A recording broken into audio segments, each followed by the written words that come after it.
Hi, I'm Mike Smith, and this is André Watts. He'll be performing live this weekend, Thursday, Friday, and Sunday here in Baltimore, and then Saturday evening at 8 in Strathmore in Bethesda. Now, are you excited for this performance? Oh yes, always, always. Marin and I know each other, and I know this orchestra for a lot of years because I actually went to school here. I studied with Leon Fleischer. And so I played with this orchestra, I think maybe the first time when I was about, 19 or 20 years old. So it's a very long time ago. Oh. But Marin and I have played together before, and I'm looking forward to renewing that, musical acquaintanceship. Oh, great, great. So what would you say how much time you spend practicing for this type of a performance? Well, I sort of try to practice, I don't practice every day because travel days are, for example, if you travel from the West Coast to the East Coast, you've lost your whole day. So I don't practice every day, but I try to. And of course, I don't practice only for this specific performance. I have other stuff that comes. And so you try to make a schedule that allows you to work on the things that are going to happen in the future as well as present. Right, of course. Now, how much time would you say you spent as a child practicing?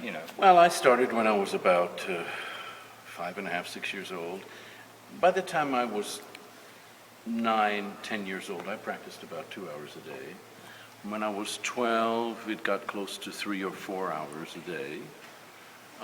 Probably by the time I was 16, I was getting close to 6 hours a day. Mm-hmm. Now, it happens, but it's unusual for me to practice 6 hours a day. Mm-hmm. A good practice day for me is 4 or 5 hours, for which I'm grateful. Travel takes a lot of time and energy, and especially as you get older, you get to be my age. It takes more energy and more time away from your practicing. Mm-hmm. But it's still fun for you. Well, the music is more fun than ever. The music is, fun. Yes, it's fun also. The music is more compelling and more interesting than ever, which is amazing to me that I can keep honestly saying that, for real. Because, when I was pretty young, music was the main thrust of my existence and the only thing that really mattered deeply. And so you wouldn't think that could increase. But that is a blessing, that part has increased. The other parts of having a career are getting really, really old. The travel, the hotels, the laundry, the TSA. I'm not making this up. I arrived here yesterday.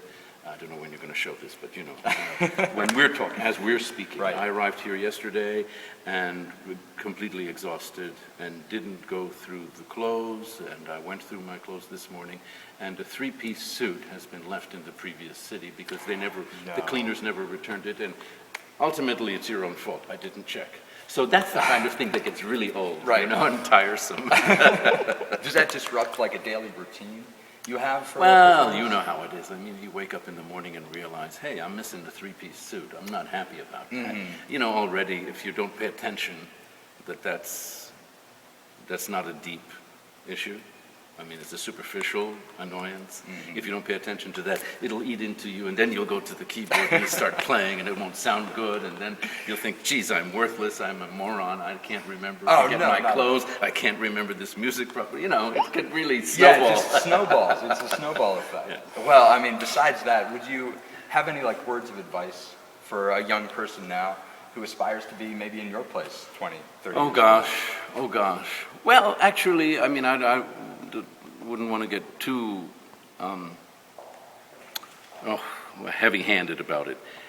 The thing that I would say is that your relationship with your music is the most important thing that you have, and it is, in the sense of private and sacred, something that you need to protect.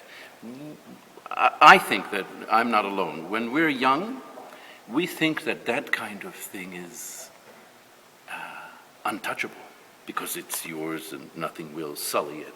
But the dross of everyday life is very, very powerful and very strong. So you need to protect your special relationship with your music. It becomes ultimately a very safe haven where you can go and you have the ultimate freedom of self-expression when you make your music and you protect that place. And it's not an exclusionary protection at all, because making music is a communication.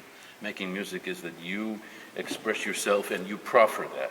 You don't force it on people, but you proffer that like on a plate. But still, this is very private and needs to be protected. Mm-hmm.